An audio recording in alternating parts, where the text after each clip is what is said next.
All right. As you go ahead and put that information in the chat, again, a little bit about yourself and a hope you may have for our time together. Oh, great. Okay, so I'm Ellen Zwarnstein. I'm the executive director at the Michigan Center for Civic Education. I've worn other hats in the past, in particular, a social studies teacher and communications teacher for a long time, with a focus on a couple of the programs we have the chance to talk about tonight, depending on what it is that you need in this particular session.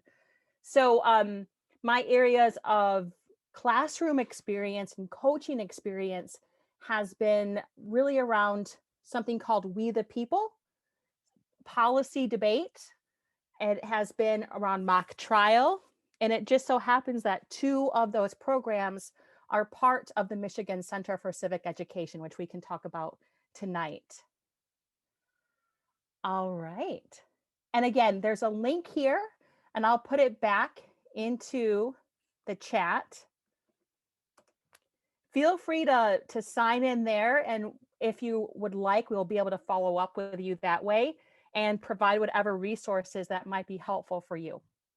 So I'll talk briefly about the Michigan Center for Civic Education. And it is our hope, our goal, that students have a real sense of belonging in their civic communities, in their school communities, and broader. And so, with that, we know that navigating the real world, or what people are calling public literacy, can be really, really intense. And we know that when students have a chance to practice the skills, reflect, redo with different feedback, that's where the real learning and civic identity is formed, is in the iterative nature of learning. And so the programs that we can speak to tonight, if you choose, will be largely based on that principle, that students will learn when they're engaged, when they start to tackle really complex questions and issues, and most importantly, are given the space to grow publicly as well, to be themselves, to share their stories. So our organization is a nonprofit.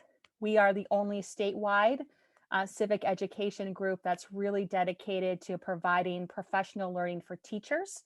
We're working on the resources to make sure that we can respond to all the needs that are there. We're there to help coach, to collaborate, to consult, whatever it is that you need to advance civic knowledge and civic belonging. That's what we do. And then we champion a couple very specific programs that we'll speak to. Amanda will have to talk about the mock trial piece later on too. I see that in the chat. So that's about me. To make sure that we kind of have a moment to check in with ourselves, might any of these quotes that you see up on the screen resonate with you? And if so, why? And we'll take just a minute. Can you see that all right? Is that pretty evident? For those, the first one says, we may have all come on different ships, but we're in the same boat now. That's a quote from Dr. Martin Luther King. The middle piece says, being taught to avoid talking about politics and religion has led to a lack of understanding of politics and religion. What we should have been taught was how to have civil conversations about a difficult topic. And the last one is by Parker Palmer, who wrote, the civil discourse we need will not come from watching our tongues. It will come from valuing our differences and the creative possibilities inherent in them. So go ahead and put in the chat which of any of these might resonate with you, or make your own, right? So be creative. If one of these doesn't grab your attention, it's like, yep, that's why I'm here. What is driving you to be here, and what might resonate with you a little bit more? And we'll wait about a couple minutes and see where people are at.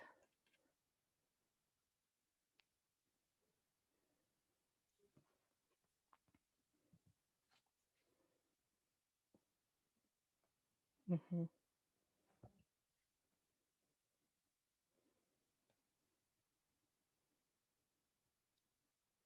All right. So the middle and the far right seem to be resonating.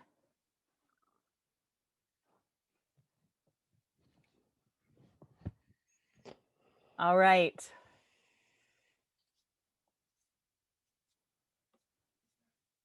Welcome, Kelly.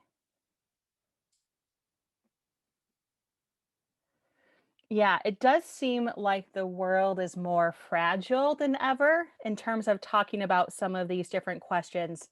And it is my belief and my experience is that when your classroom is set up with processes and protocols that advance understanding and dialogue, that you can talk about anything in your classroom because you already have processes and protocols in place for dealing with every different way of communicating with each other.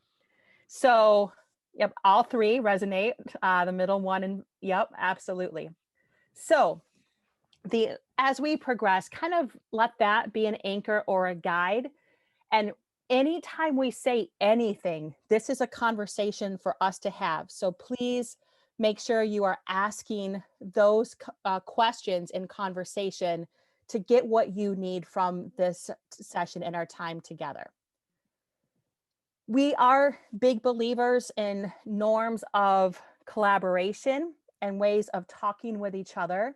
And so I say this here not because we have time to delve into them in much detail, but rather just to remind ourselves that we're in a community together now and that our very best job and role is to always seek clarification from one another. And it is our experience in the classroom as well that when we take time to pause and paraphrase in a really deep, intentional way, that that's where students feel heard. And I was a strong skeptic of the power of the paraphrase for the longest time of my life. And it wasn't until the last, 10 years or so of teaching when starting to really embrace that students felt heard and they were more engaged. So there's often an expression, and sometimes in high school in particular, we think we have to get through so much that we don't take the time to front load practices and protocols. Please take to mind to go slow to go fast. And when you embrace a classroom with very specific protocols about how you speak with each other, and provide tons of opportunities to practice and to learn and to reflect, that's when those classrooms will embrace that second quote in particular. And it becomes much easier to see the shared humanity in each other, as well as to talk about very difficult topics and subjects. So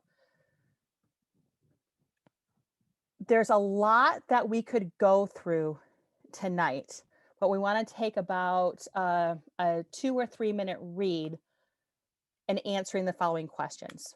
Either what brought you to this session, what hopes might you have, and how will you feel good about spending your time here tonight based on what we talk about.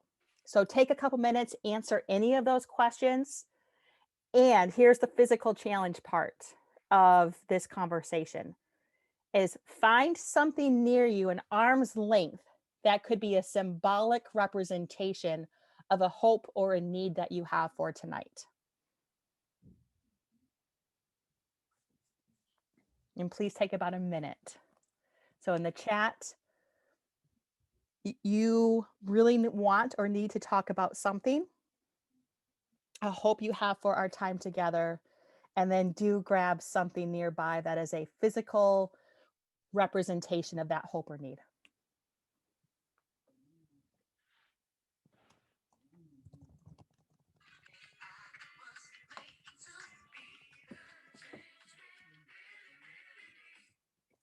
And we're going to count down from 5. And then 5, if you could hold up that object. Thank you, Michelle. All right, speak now or forever ask additional questions later. That's fine too.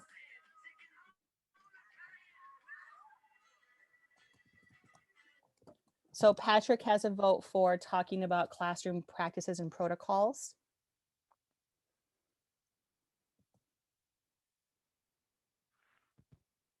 All right.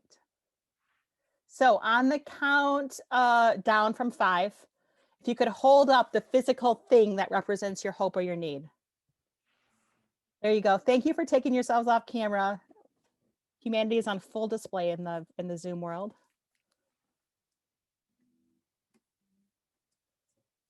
All right, 5, 4, 3, 2, 1. All right. There seems to be a candle of some sort. Yeah, purple that's big. Could could you tell us why you chose that? Oh, and there's a Descent pen too. That Why the candle?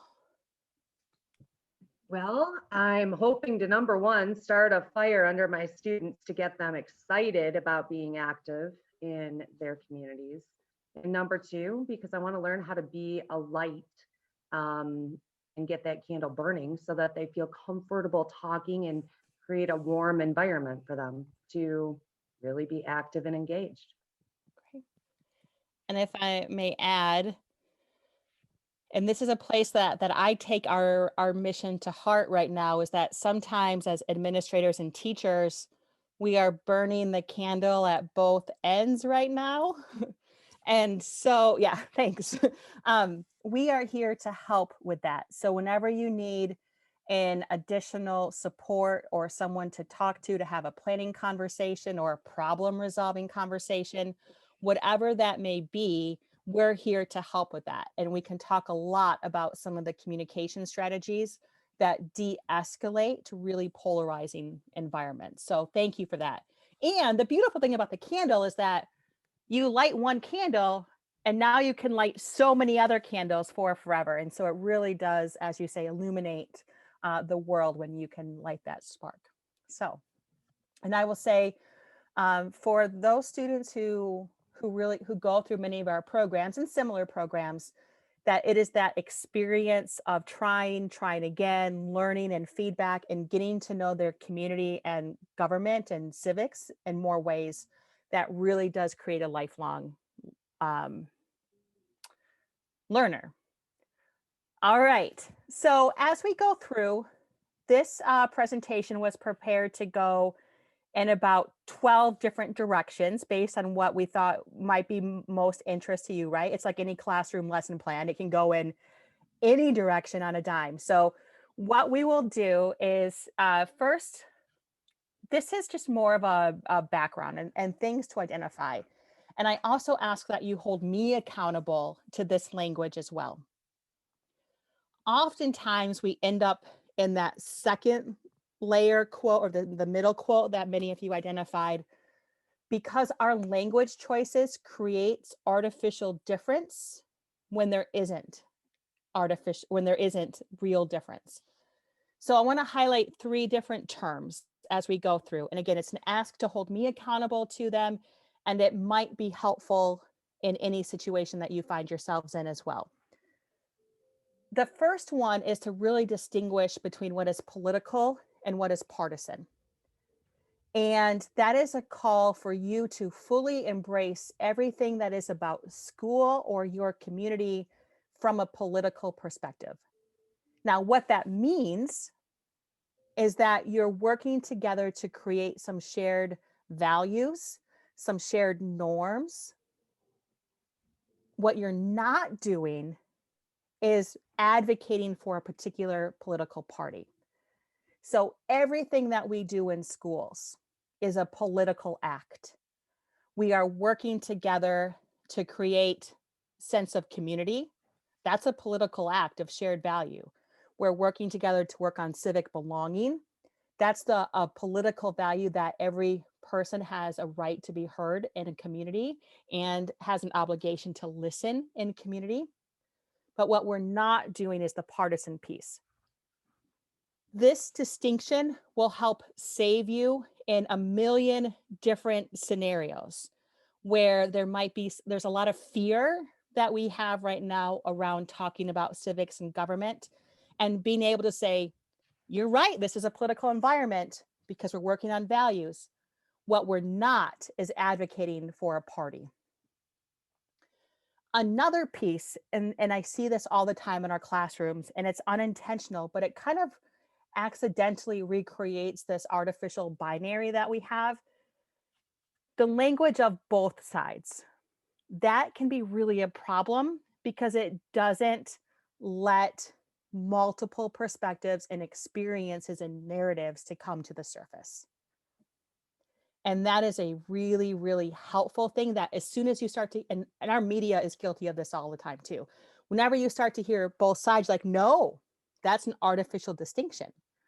What we have are multiple perspectives. And that's one way to make it safer for more stories to come to the surface, more experiences to come to the surface.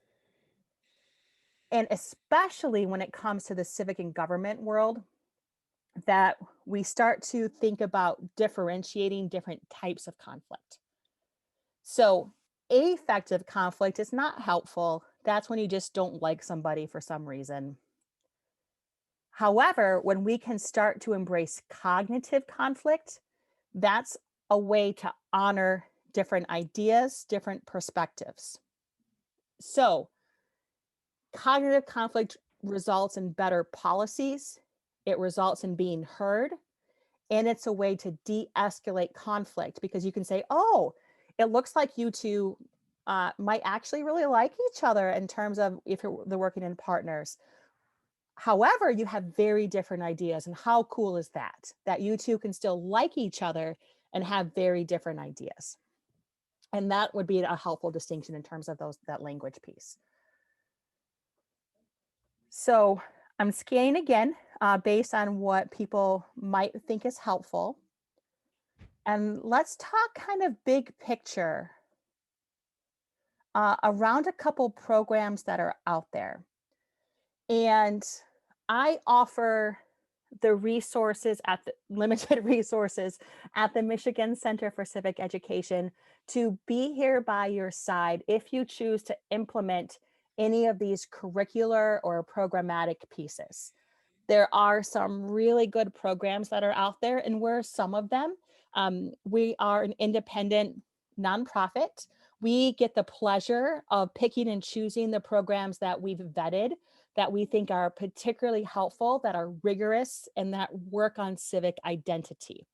And so our intention is to match and really subtly create really intense academic experiences through collaborative processes and always anchored in government and civic knowledge. So there's three real student programs that we can gloss, do the high level, the balcony view of as we talk about. And then based on what has been said in the chat, we might even go back and practice some of the protocols about how you might include them in your classroom to have deeper conversation. So, four things that we'll highlight. And if you are part of a district that's trying to figure out how do you embrace civic and civic identity K-12, all of these programs have elements to plug into at elementary, middle, and high school. So one of the issues that we see systematically is that, and you know this firsthand, is that by the time students get to middle school and high school, you have to reteach some of the concepts about civic belonging and civic identity plus the content, right? So if you're from a district that would like to work with us about a K-12 identity that's rooted in civics, we're right here for you. Or if you just want to pick some programs that are cool too, we're here to help with that.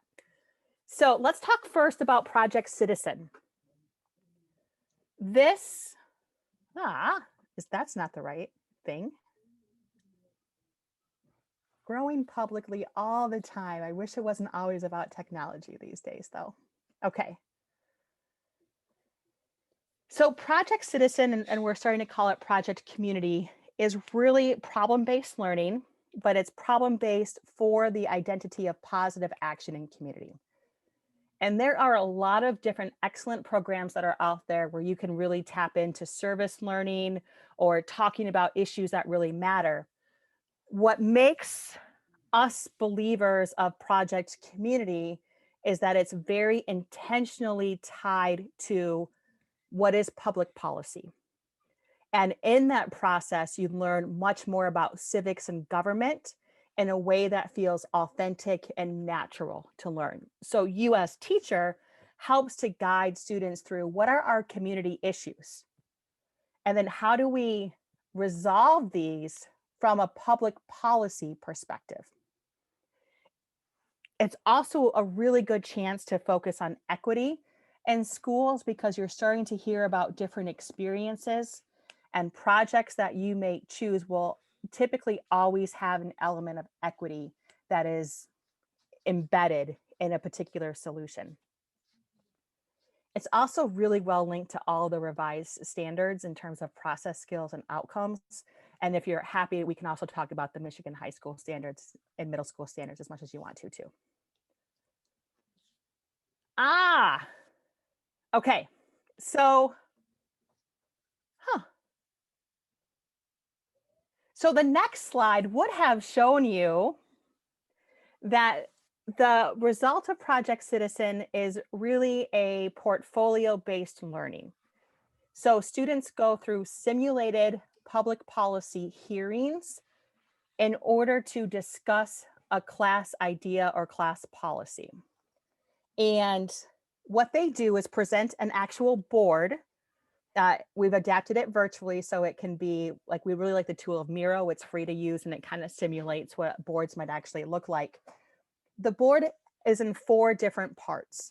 One is a community issue that students have decided is a problem. So, what is the problem that they're going to take a look at in order to solve as a class? Then they look at what are some of the different policies, meaning, and again, this is where the rigor of what is public policy kicks in. What are some of the different public policy or public private partnerships that are out there to resolve this issue? What does the class itself decide is their action plan? You can also do this in smaller or large groups. And then finally, what is the action plan? So, how is it that you're going to impact change? Michigan is bringing back its showcase. We used to have a very strong presence, but resources kind of went away. We're going to just do it anyway.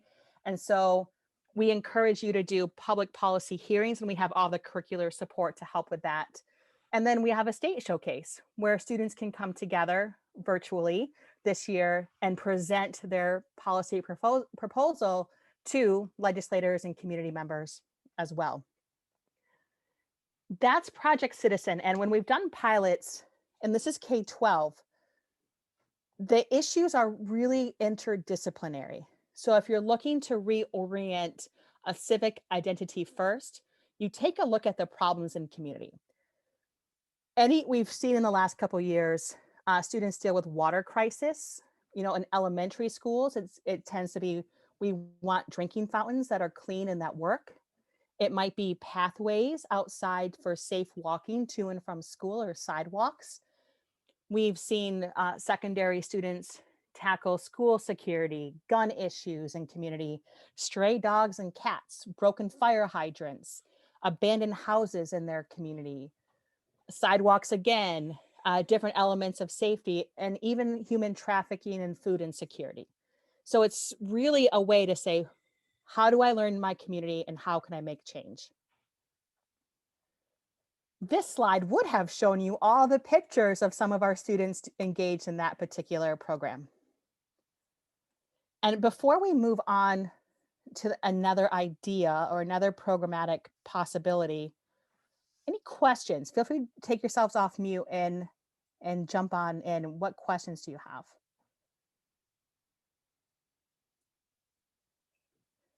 And Michelle, one of the pieces that we're working on here at MCCE is how to supplement existing curriculum so that we don't reteach white supremacy and how we approach civics as well. So we're happy to share those resources as they become available.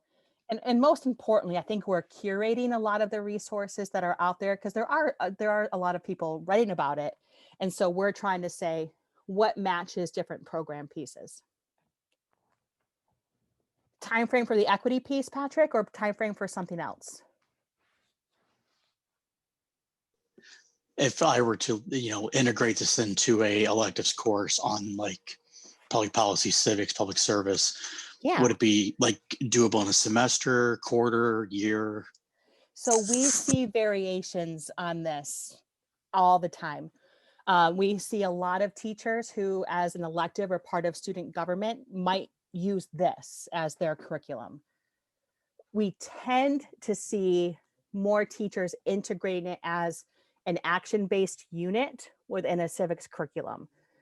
Typically, I would say 2 weeks is a decent enough time to get something together, and then a little bit longer for a deeper dive into the different issues.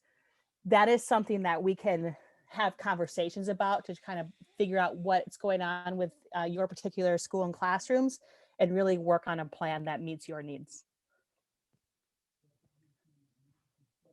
But we see it all. We see it all from, I did it after an AP test one year. I've done it with some other courses, even sociology courses, regular civics courses. And one particularly helpful model might be you're in your regular content Monday through Thursday, and then Friday is your Project Citizen Day. And then that way it can carry out throughout a semester or a year, depending on what your particular situation is.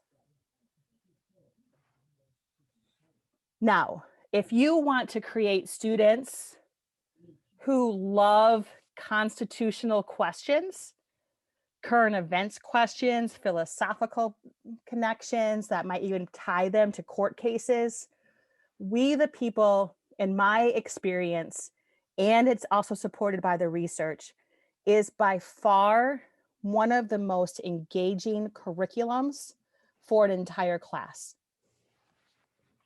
If you're interested, that's great, Patrick, happy to help. If you're interested, this is a program that gets students talking, and that we can talk about processes and protocols about how to make sure this happens, about those questions in ways that feel authentic to them. And this is a way to start to integrate a civic identity, K-12 in particular. So the depth of questions change over time, but the overall concept about the challenges and opportunities of democracy remain the same across all grade bands. So the result of We the People results in a congressional hearing. And the beautiful part about this is it's largely student-driven, student voice, where students research together different questions.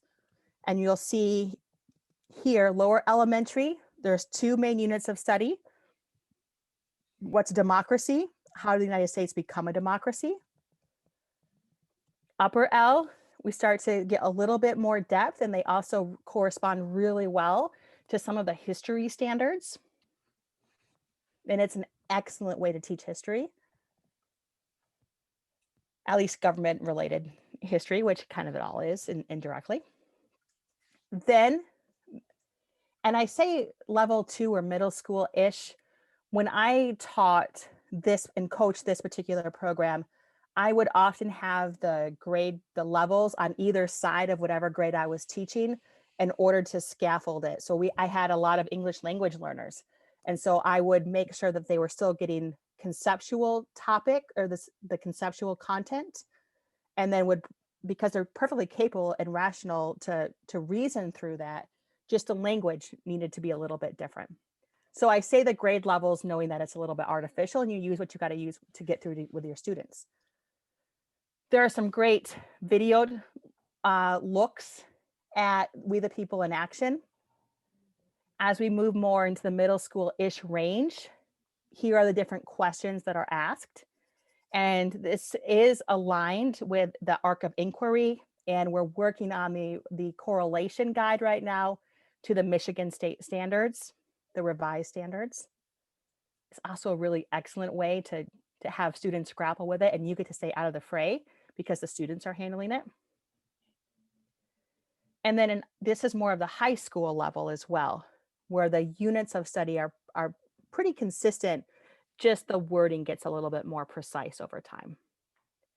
And again, this results in very, very meaningful conversations around the Constitution. Now, for We the People and for Project Citizen, our primary goal is that students are talking and that they're going through simulated experiences, and they actually might impact real world change. If you choose, there is also a showcase and competition element to some of these programs too. So in Michigan, we have a state showcase and competition. And the winner there can go on to the nationals. That's never our focus. It just so happens that it can become a focus of some schools as a motivating factor to perform really well. And that's We the People. And so by far, when you're thinking about how do I set up my lessons around inquiry that get to deeper content where you can see engagement because students are curious and learning a little bit more on their own outside of class, We the People is an excellent curricular choice. And we'll be happy to share the equity resources too that we're working on to supplement any and all civics material that is out there.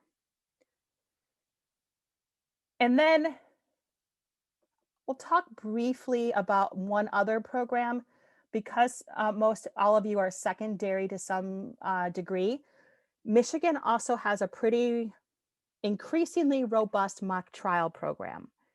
So we are partners with the Michigan Supreme Court, the State Bar of Michigan, and various law schools throughout the state to open up legal and law-related education pathways.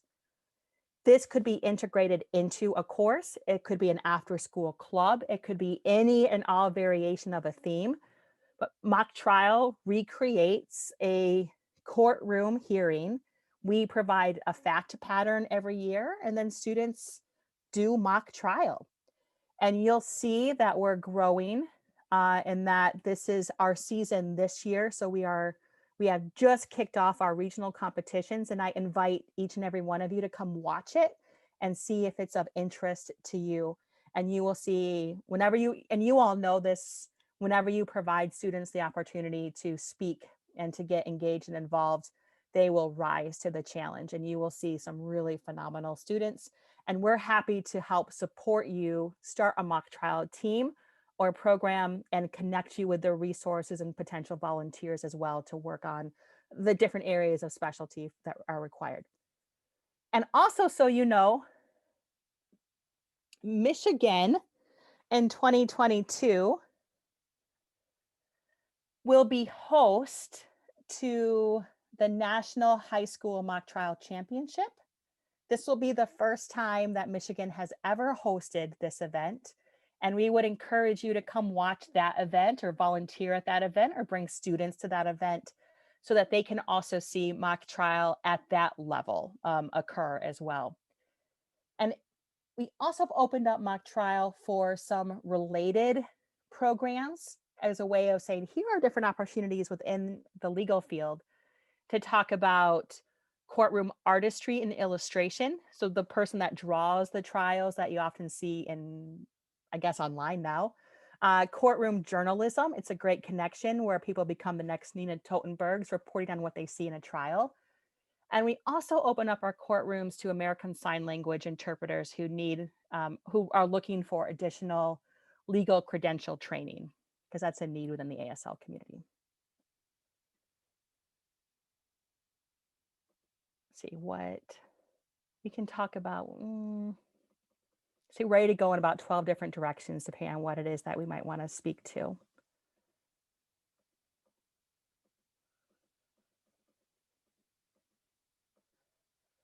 All right. What questions do you have about any of the programmatic or curricular pieces that are there? Feel free, chat, shout them out.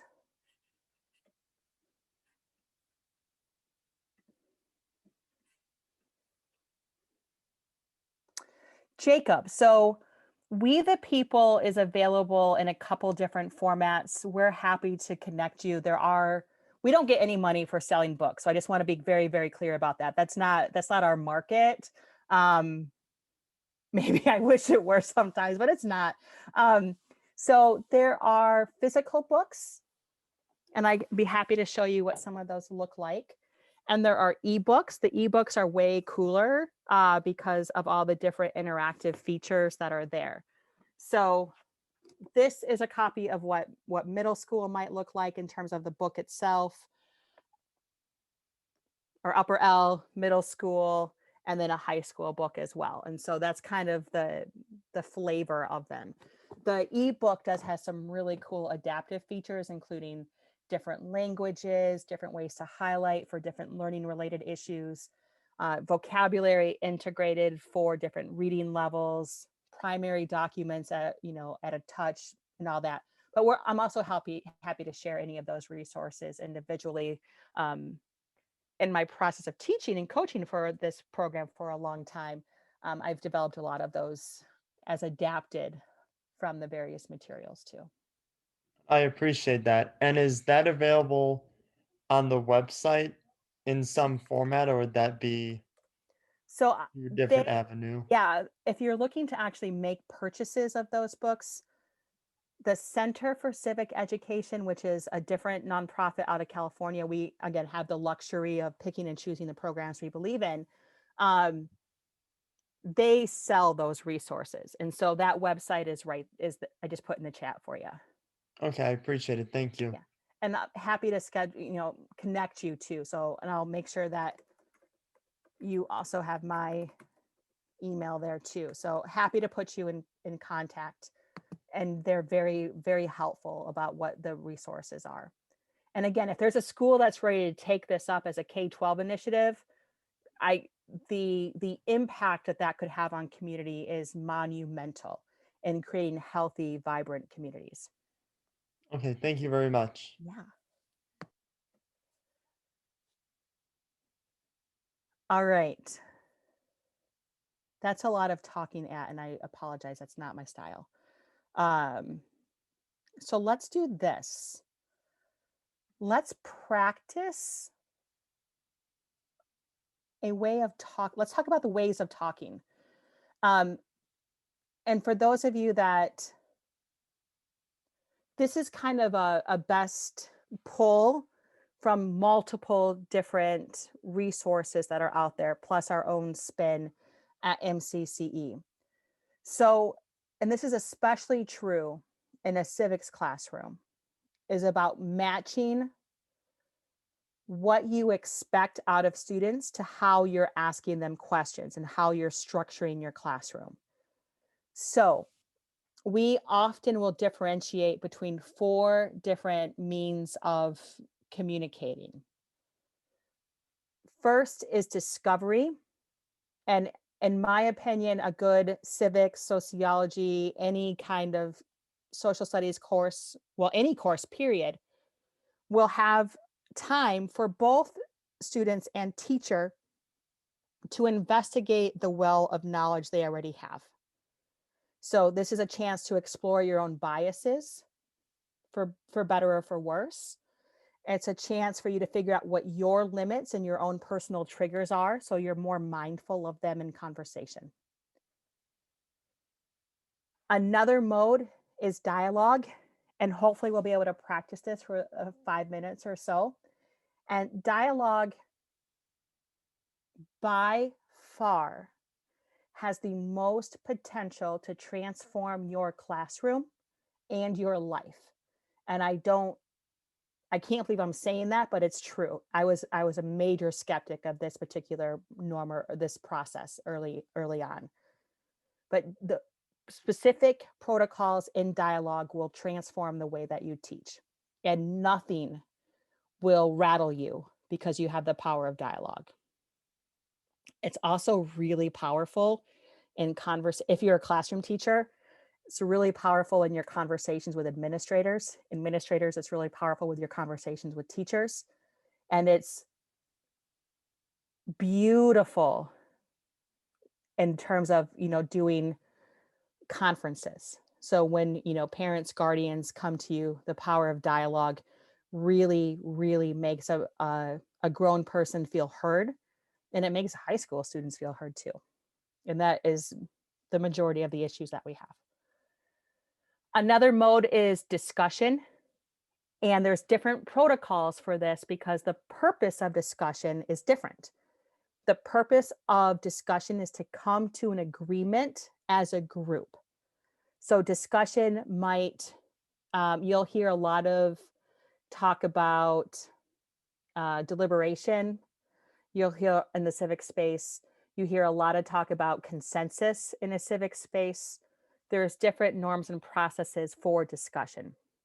What's important for you as teacher is to know what your purpose is and then to match the protocols that match the purpose.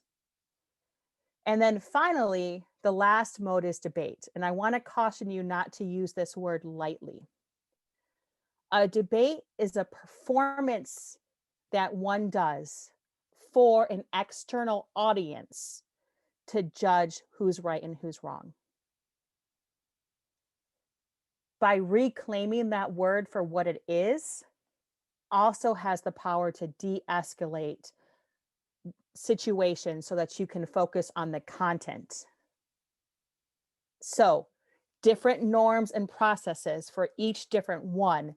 So whenever you're teaching, please ask yourself, what is the goal? What is the point of talking to each other as students? And then start to match up different protocols. So, do any of these sound interesting to talk about for just a few moments?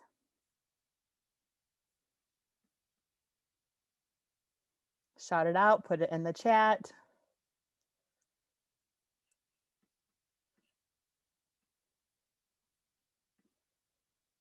Dialogue. Hi, Michelle. Okay, we're thinking same thing. Okay, so as the image suggests, the purpose of dialogue is to create shared meaning and understanding. Dialogue is not about making a decision of who's right. It is not about who's right or who's wrong. It is about sharing someone's experiences in such a way that they are heard. Really, really good ways of practicing dialogue can embed classroom content so it's value added. And that part's really, really important. And that's when I became a believer in dialogue. Because I was that person like, well, if students are talking to each other, then they're not learning, right? Wrong. It's a question of how you're choosing to plant student talk and to create student voice in your classroom. So for dialogue, it's about typically two people who are working to understand each other. And it can also be understanding content. Tons of norms and practices and different possibilities, which we're happy to help with.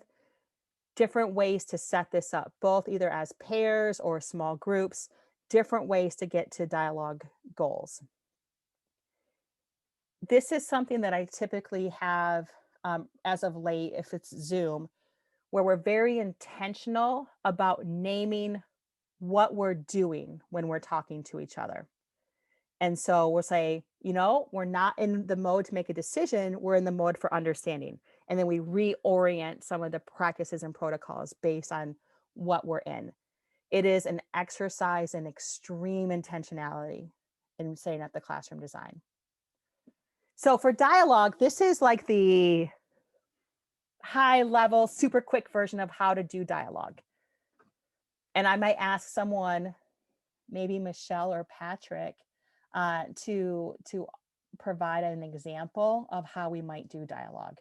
And here are the things to look for that make it dialogue. It is always about the speaker.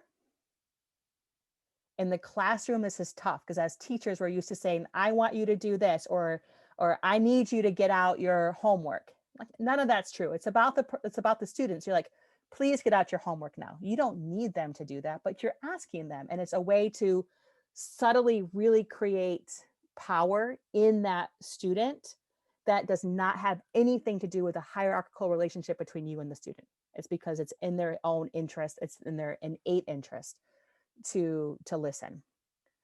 So it's always about the speaker. So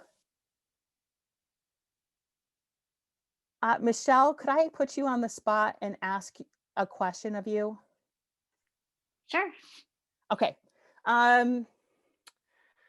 What's a hope you have for students when they leave your civics, government, social studies classroom?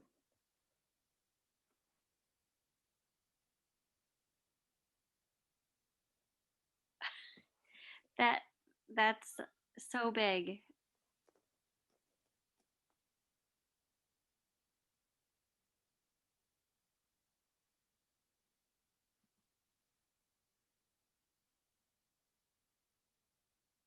I don't think I can answer that on the spot. Okay. It's huge and it varies. And like as individuals, like my mind just spins in so many ways of all the hopes I have.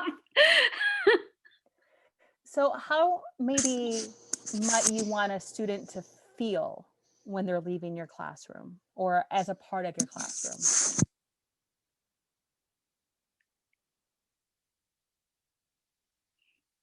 I mean, I guess I always want them to feel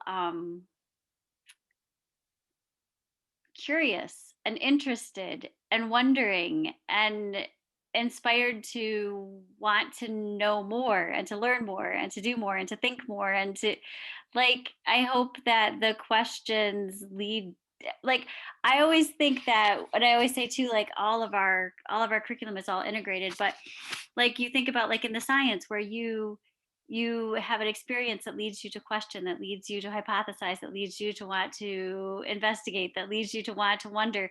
Like I feel that way with the social studies too. Like everything should make you just want to question more and to learn more and to do more and to learn more and to connect more. I just want that.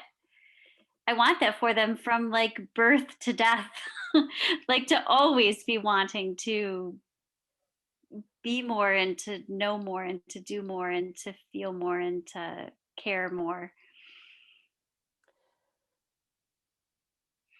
So you really believe that students have value and it's up for you, you help to cultivate or have students relearn that love for learning for in all aspects of their lives.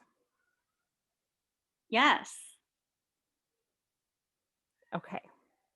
So thank you so much, Michelle. What if we go back to this slide, that's kind of some quick tips about the dialogue. If I, you'll notice a couple different components there.